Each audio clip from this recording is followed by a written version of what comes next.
Assalamualaikum warahmatullahi wabarakatuh. Masih di program Dari Nol Menjadi Lebih Baik, dan hari ini kita hadirkan sosok yang luar biasa dari Bojonegoro, sosok di dunia pendidikan. Mungkin ini menjadi inspirasi yang harus kita ketahui dan menjadi sebuah kebanggaan untuk Bojonegoro. Bapak Arief Januarso, gimana kabar Pak? Alhamdulillah baik. Baik, dan beliau ini Ketua Yayasan Suyitno Bojonegoro. Dan tentunya di bawahnya ada lembaga yang cukup besar, ya, yang saya sendiri sebagai orang Bojonegoro cukup bangga Pak. Unigoro. Terima kasih. Ya, kampus Universitas Bojonegoro atau Unigoro. Unigoro, ya. Nah, pendidikan begitu sangat penting.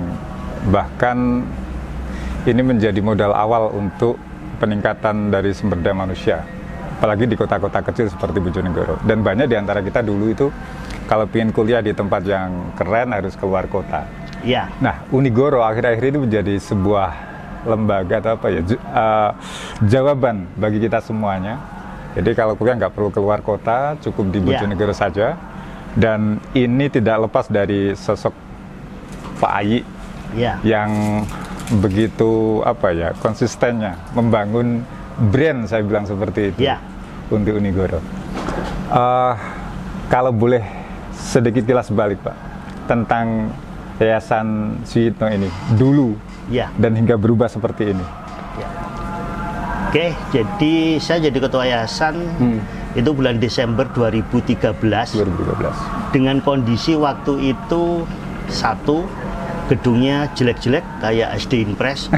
Mungkin semua orang kesini itu bingung. Istri saya pernah kesini kemudian, ini SD apa perguruan tinggi? Karena ya memang gedungnya standarnya sangat jelek.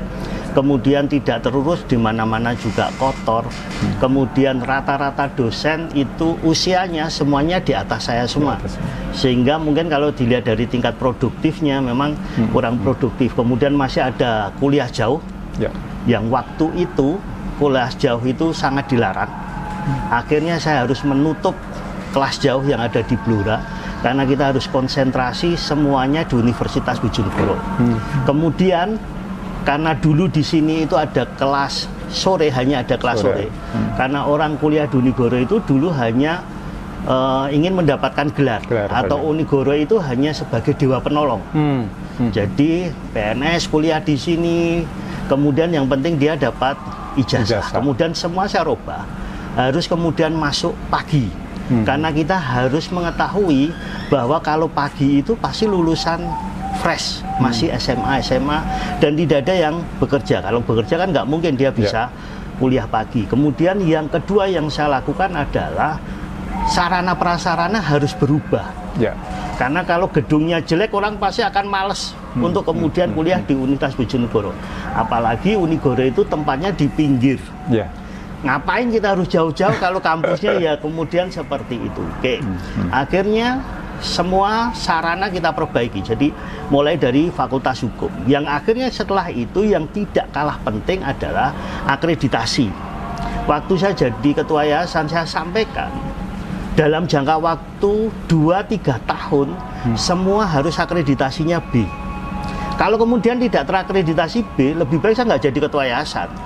Karena ukuran kinerja itu untuk saya suatu perguruan tinggi adalah minimal akreditasinya adalah B. Akhirnya semua prodi di Universitas Bojonegoro, 5 prodi itu akhirnya akreditasinya adalah B. Sehingga kita kemudian membuat brand. Ngapain sih kita kuliah jauh-jauh? Semua di Surabaya juga kalau kita sama-sama akreditasinya B, ngapain harus ke Surabaya? Akhirnya kemudian mulai meningkat. Mahasiswa baru yang masuk ke Universitas Bojonegoro. Saya awal megang Universitas Bojonegoro itu jumlah mahasiswa aktif itu hanya 1.000 aja nggak nyampe. Kemudian hari ini mahasiswa aktifnya adalah di atas 3.000. Di atas 3.000. Jadi kalau kategorinya Unigoro itu dari kategori jumlah mahasiswa itu sudah masuk di PTS sedang karena jumlahnya. Kemudian yang tidak kalah penting adalah kaitan dengan Tridharma perguruan tinggi. Jadi dari awal Unigoro berdiri sampai kemudian saya jadi ketua yayasan, tidak pernah ada dosen itu mampu memperoleh hibah penelitian. Kalau jadi dosen itu mudah, makanya saya seringkali mengatakan, kalian semua itu belum dosen. Karena belum melakukan penelitian, belum melakukan pengabdian masyarakat. Akhirnya kita push kaitan dengan penelitian. Jadi orang kalau mau ngurus NIDN, minimal dia sudah harus dapat hibah dari Dikti. Itu saya awali di tahun 2017. Akhirnya kita sudah mulai memperoleh hibah penelitian dan sebagainya. Akhirnya klasternya Unigoro akhirnya naik di bidang penelitian. Nah sekarang klasternya udah luar biasa. Kalau nggak salah sekarang Madya atau apa sekarang yang di Universitas Bojonegoro. Kemudian kaitan publikasi ilmiahnya. Publikasi ilmiah kemudian di Unigoro setiap prodi harus ada jurnalnya. Kemudian yang sekarang ini kita sudah memberikan insentif, misalkan dosen mampu masuk Sinta 2, Sinta 3 atau Skopus, itu kita support kaitan publikasinya. Jadi kita mengejar semuanya. Jadi sarana prasaranya harus bagus, kemudian dosennya juga harus berkualitas. Jadi sekarang kita juga sudah menyekolahkan dosen S3 itu ada sekitar 10 orang. Untuk ini masih proses, semoga aja 2 tahun ini mereka semua akan lulus. Jadi kita semuanya kita lakukan kemudian peningkatan. Sementara itu, dan artinya tidak sekadar nama saja yang diangkat, tapi benar-benar semua totalitas. Tapi sebelum kita ngobrol lebih total lagi, Pak, kita rehat sejenak. Tentunya masih di Dari Nol Menjadi Lebih Baik.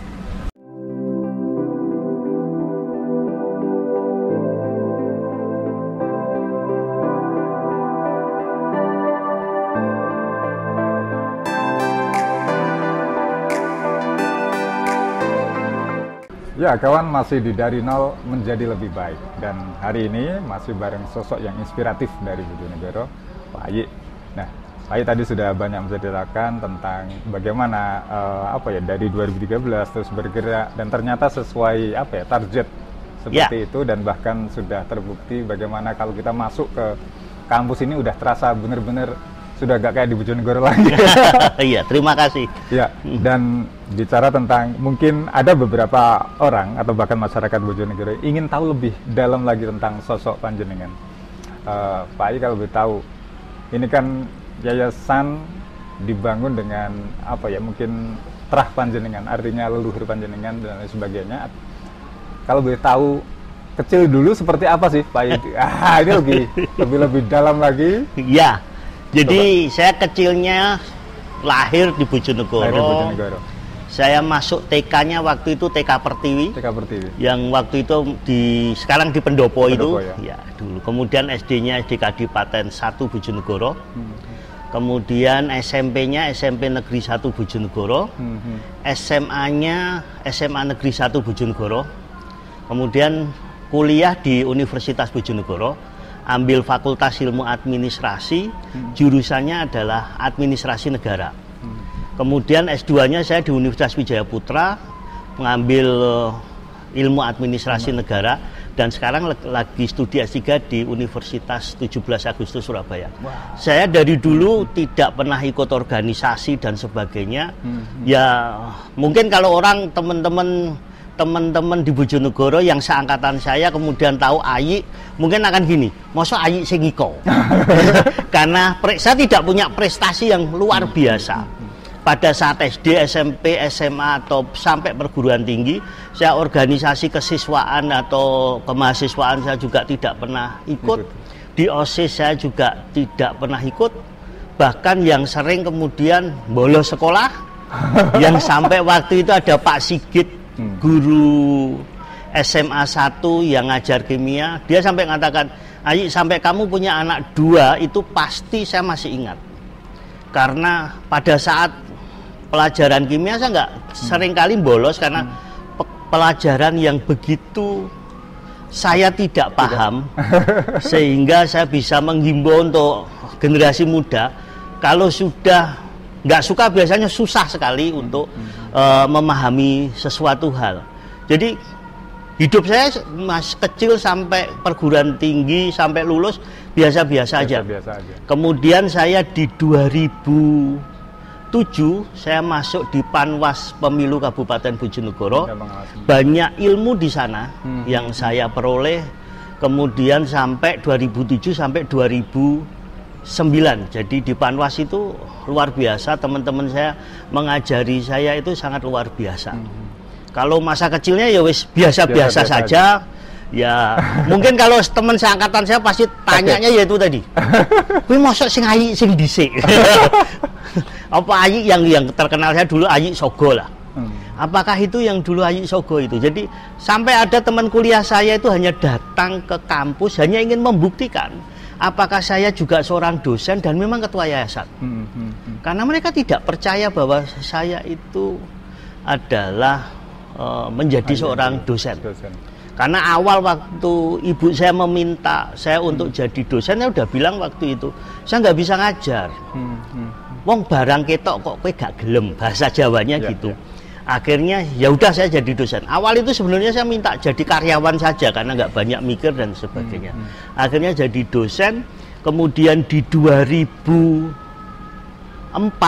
saya masuk di ruang tim akreditasi. Yang waktu itu hanya saya seorang yang bukan pejabat struktural. Jadi saya itu mengawali di Universitas Bojonegoro memang dari nol. Sehingga saya paham benar apa masalah di Universitas Bojonegoro.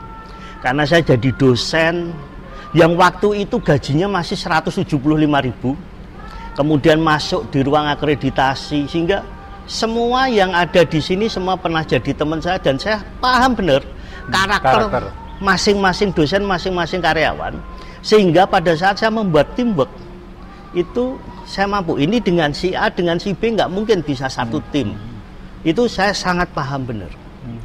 Itu seperti itu. Jadi mulai berkembang saya itu pada saat setelah di ruangan akreditasi. Waktu itu saya komputer juga nggak bisa, semua autodidak. Saya baru bisa Excel ya saat itu juga. Waktu itu diajari oleh teman saya Pak Zainuddin, dosen Fakultas Teknik. Semua yang mulai kecil sampai saya besar tidak ada prestasi yang luar biasa. Makanya saya sendiri kadang-kadang bingung kok Unigoro bisa seperti ini ya. Kok Unigoro bisa seperti ini. Jadi semua orang bingung apalagi saya kok begitu cepat kemudian seperti itu. Itu seperti itu. Dengan latar belakang tadi administrasi ya, jurusan administrasi negara. Administrasi negara. Iya. Tapi di samping itu juga apakah memang suka tantangan baru sebenarnya? Dengan kalau itu iya. pasti. Iya. Karena saya kan apakah dunia politik juga menarik? Untuk saya tidak akan masuk di dunia politik lah. Saya sudah enjoy di sini. Dan dunia pendidikan untuk saya lebih menarik daripada dunia politik. Nah, ada di antara kita mungkin kadang mempunyai cerminan. Kalau luar kota ini seperti ini nih. Kira-kira Bojonegoro dengan kota kecilnya, ada nggak beberapa kota atau mungkin universitas lain yang ada di luar kota yang ingin wujudnya harusnya seperti ini, targetnya seperti itu? Ya, jadi kalau kemudian di kota itu kan gimana? Kalau saya membayangkan saya dulu ingin kuliah. Kuliah di kota itu sebenarnya kan, wah ada kebebasan di sana. Oh jauh dari orang tua. Kita sudah tidak dimarahi kalau nggak. Nah itu hanya seperti itu. Jadi rata-rata mereka juga melihat bahwa hanya fisiknya. Karena generasi muda itu jarang kemudian dia akan bicara tentang kualitas. Nah, di kita itu satu beban moral. Jadi saya selalu menyampaikan kepada para dosen adalah tanggung jawab kita itu adalah mendidik lulusan itu berkualitas akhirnya. Saya sampai guyon. Saya itu seringkali sama dosen gini. Kenapa ya? Pada saat saya kuliah S2, S3, saya tidak pintar, tapi saya nggak marah. Pada saat anak saya itu sekolah mahal, dia nggak pintar, kenapa saya kok marah? Karena pada saat saya kuliah, saya tidak pintar karena ijazah saya hanya akan saya pergunakan untuk jenjang karir saya. Pada saat anak saya nggak pintar, kemudian berarti kita sudah tahu masa depannya akan seperti apa. Sehingga saya sangat berharap kemudian di Universitas Bojonegoro itu yang perlu ditekankan adalah kaitan dengan kualitas lulusannya. Nah, kalau kita bicara kualitas lulusannya, inputnya harus bagus. Sehingga proses itu nanti pada saat bagus berarti outputnya bagus. Jadi untuk saat ini kemudian saya tidak tahu apakah di perguruan tinggi lain itu juga melakukan itu. Yang jelas baru tahun ini kemudian Unigoro mencoba masuk ke Unigoro itu ada 2 tes. Satu adalah tes akademik. Kalau dia lulus dia akan masuk tes psiko. Tes psiko itu kita ingin bahwa kita harus menyampaikan kepada orang tua potensi anaknya itu bagaimana. Jadi jangan sampai anak itu kemudian kuliah mengikuti kemauan orang tuanya, kemauan temennya, atau bahkan kemauan pacarnya karena selalu ingin berdua itu tadi. Akhirnya kita melakukan tes psiko. Kita bekerja sama dengan Bina Asih Yogyakarta. Sehingga dari tes psiko itu kita akan tahu potensi anaknya, kemudian disampaikan pada orang tuanya. Sampai hasilnya dia harus minat, bakatnya harus ikut apa. Sampai misalkan dia lulus, dia itu harus kerjanya di perusahaan atau wira swasta. Itu semua sudah terpetakan. Itu adalah yang kita lakukan saat ini. Karena goalnya adalah kualitas. Orang berpikir bahwa orang kuliah di Surabaya, Malang sama semuanya kan mengejar yang dinamakan kualitas. Jadi Bojonegoro kita kuliah, misalkan jargon Unigoro kita kuliah di sini saja, tetapi kualitasnya harus sebanding. Atau kita mampu bersaing dan berkompetisi. Itu mungkin arahnya ke sana, Mas. Ya. Dan ada beberapa inovasi-inovasi yang mungkin orang dari luar ini juga melihat Unigoro ini kan merubah brand image-nya ini kan udah dapat banget akhir-akhir ini kan. Dengan kampus, kampus ini kan menjadi apa ya, sekarang menjadi brand tersendiri di Bojonegoro. Apakah itu memang salah satu kiat yang dilakukan oleh Pak? Jadi gini, kalau kita ngomong Universitas Bojonegoro era dulu, Unigoro itu kan identik dengan mahasiswanya tua-tua, mahasiswa kerja, kemudian hanya mencari jasa. Kemudian kita tidak mungkin akan merubah nama. Misalkan Universitas Bojonegoro saya rubah Universitas Angkling Darmo, saya nggak akan mungkin itu berani. Akhirnya kita cari nama lain yang kemudian orang akan berpikir bahwa itu Unigoro. Saya sebutlah kemudian itu adalah Yellow Campus karena alma mater kita itu kuning. Dan pada saat saya ketua yayasan kemudian saya sampaikan pada tahun 2014 itu di wisuda yang kemudian kita selenggarakan waktu itu ya di salah satu hotel yang berbintang di Bojonegoro, saya sampaikan kita menggunakan istilah Yellow Campus karena arti yellow itu ternyata cerah, masa depan yang bagus. Kemudian kita pakai itu, kemudian Yellow Campus. Dan di dalamnya juga kita lakukan beberapa inovasi. Yang waktu itu salah satu inovasi yang kita lakukan itu adalah di masa pandemi. Saya akan kaitkan dengan di masa pandemi. Kalau yang sarana prasarana kita hanya ke arah yang lebih modern. Jadi kursinya kursi kuliahnya harus seperti apa. Kemudian ruangannya semuanya harus AC karena kenyamanan itu penting.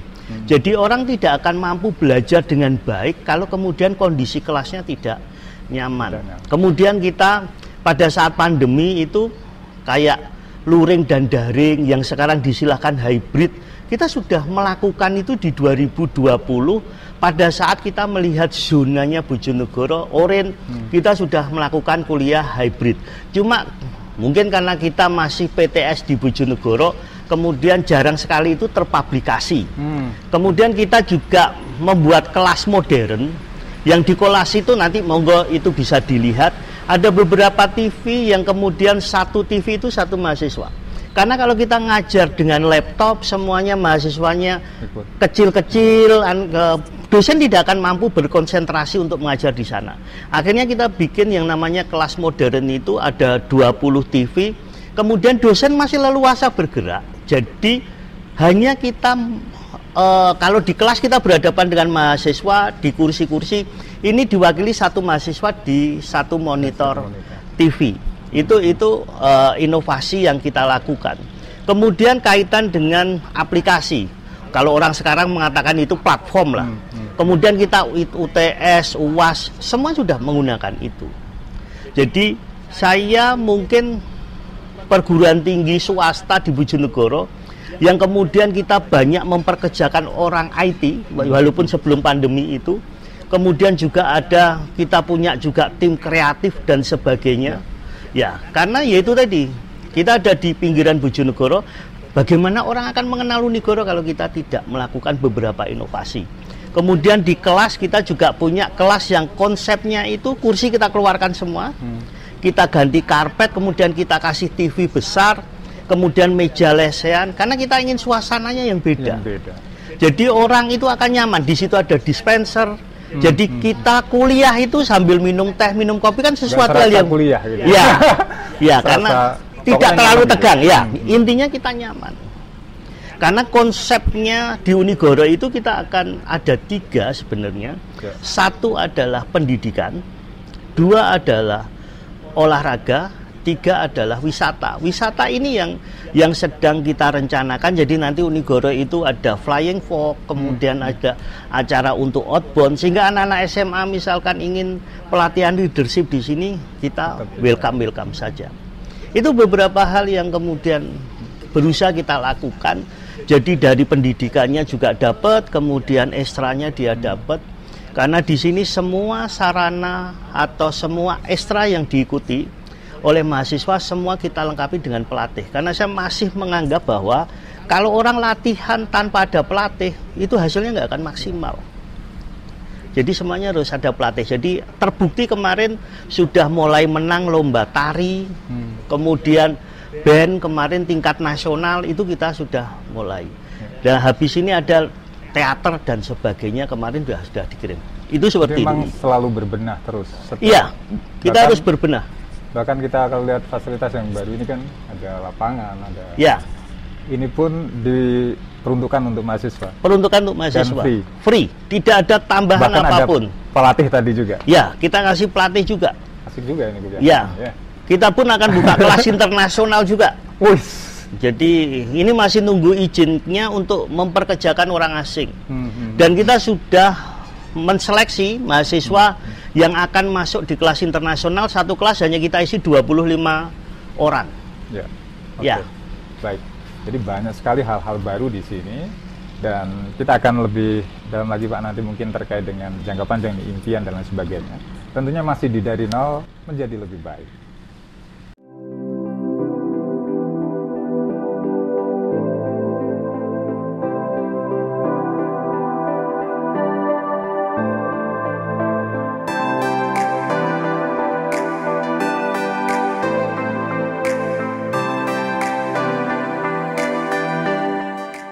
Ya kawan, masih di dari nol menjadi lebih baik dan masih dengan sosok inspiratif dari Bojonegoro, Pak Ayi yang luar biasa dari pengembangan dan inovasinya sudah membuktikan bahwasanya di Bojonegoro pun dunia pendidikan gak kalah dengan luar kota.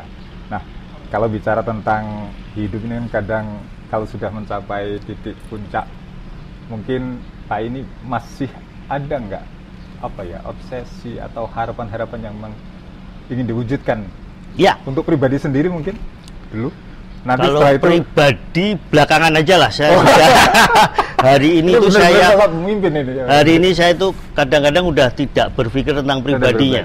Jadi pernah saya itu ditanya sama jadi di Unigoro itu setiap dosen itu kemarin kita umrohkan.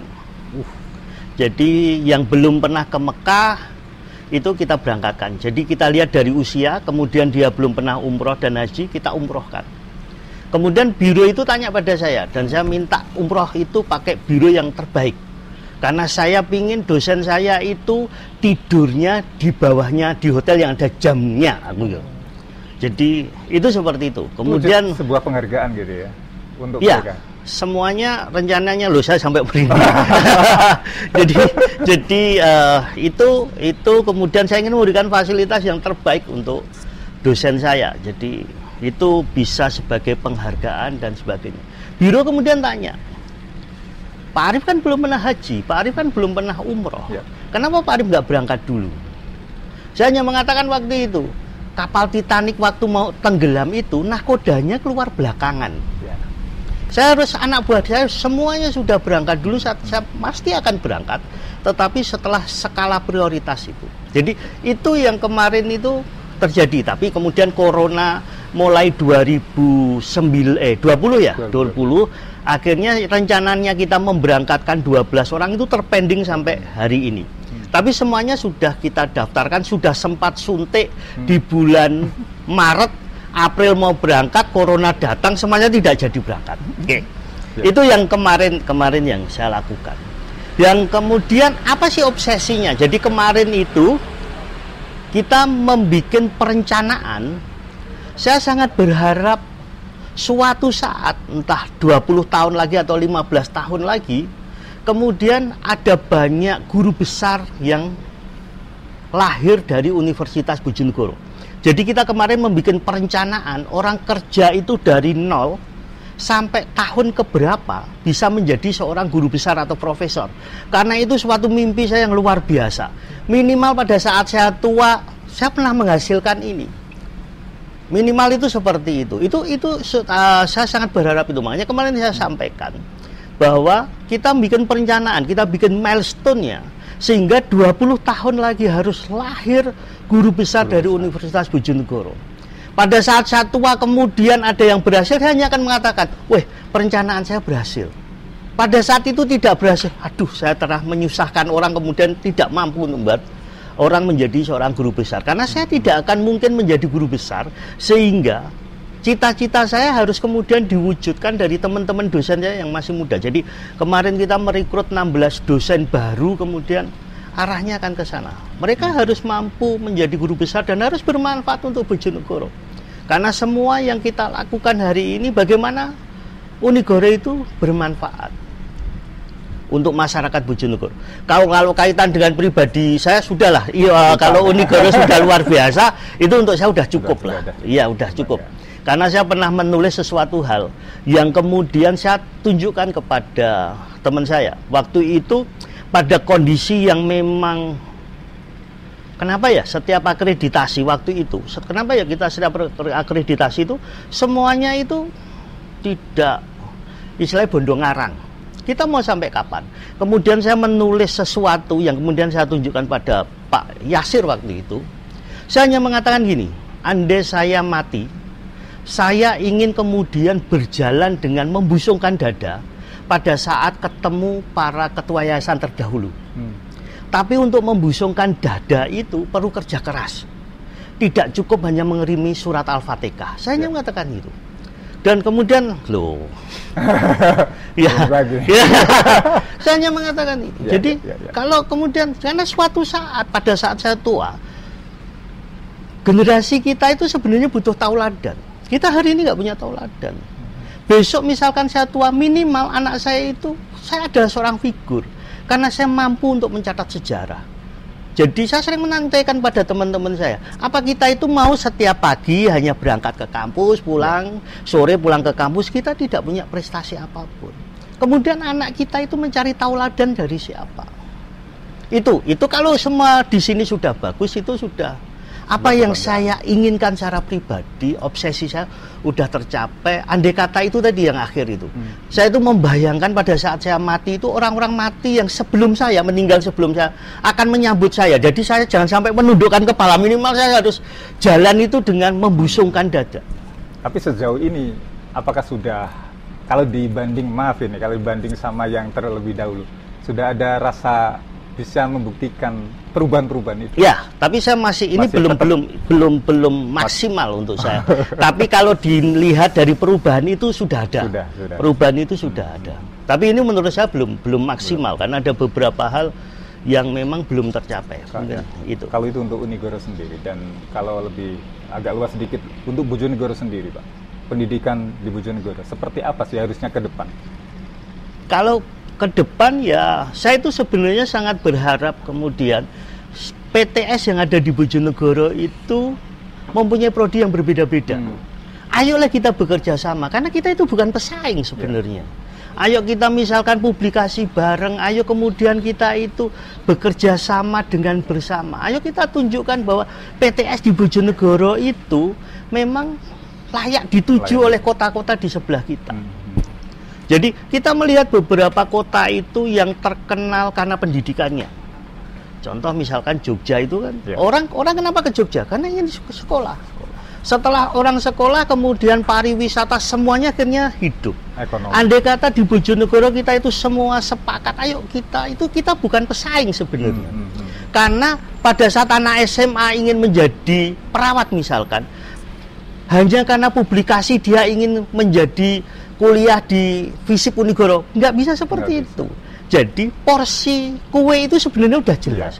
Tinggal kemudian kita bersama-sama, kita duduk bareng, bagaimana kemudian kita meningkatkan pendidikan yang ada di Bojonegoro. Itu pasti akan luar biasa. Kita sharing, kemudian itu akan luar biasa. Tapi sejauh ini ada nggak potensi ke sana? Membuat forum Di gitu sini mungkin forumnya sudah ada. Sudah ada. Cuma karena saya bukan rektor, jadi saya tidak masuk di sana. Dan cuma saya pernah katakan gini, waktu itu rektor lama Pak Slamet. Pak Slamet, kalau di forum itu ternyata tidak ada sesuatu yang bagus atau sesuatu terobosan yang luar biasa, kenapa sih kita ikut di sana? Nggak lebih baik kita keluar aja. saya bilang gitu, karena ini sebuah tantangan sebenarnya untuk mereka. Iya, karena kita jangan biasa-biasa saja. Karena kalau semua itu orang luar Bojonegoro bisa masuk di Bojonegoro, kita bisa membayangkan. Termasuk semuanya bisa meningkat. Perekonomian, betul, kebudayaan, wisata, dan lain-lain. Iya, saya itu selalu, dosennya pernah katakan, kenapa di Malaysia itu jargonnya begitu sederhana. Visit to Malaysia, tapi semuanya berkembang. Di Bojonegoro sebenarnya kita kayak kemudian saya bikin aja Yellow Campus seperti itu. Sekarang kita bikin jargon studi now, sukses later. Jadi belajar dulu, sukses kemudian. Iya, kita sekarang akan jargon itu yang akan kita pakai. Ini agak beda dengan zaman saya. Dulu sukses dulu, baru kuliah. Generasi saya itu. Ternyata dengan merubah-merubah ini malah menjadi hal baru. Iya. Dan ini menarik karena bekal untuk dunia pendidikan penting untuk meraih kesuksesan seperti itu. Nah, mungkin terakhir pesan-pesan untuk untuk masyarakat Bojonegoro, boleh?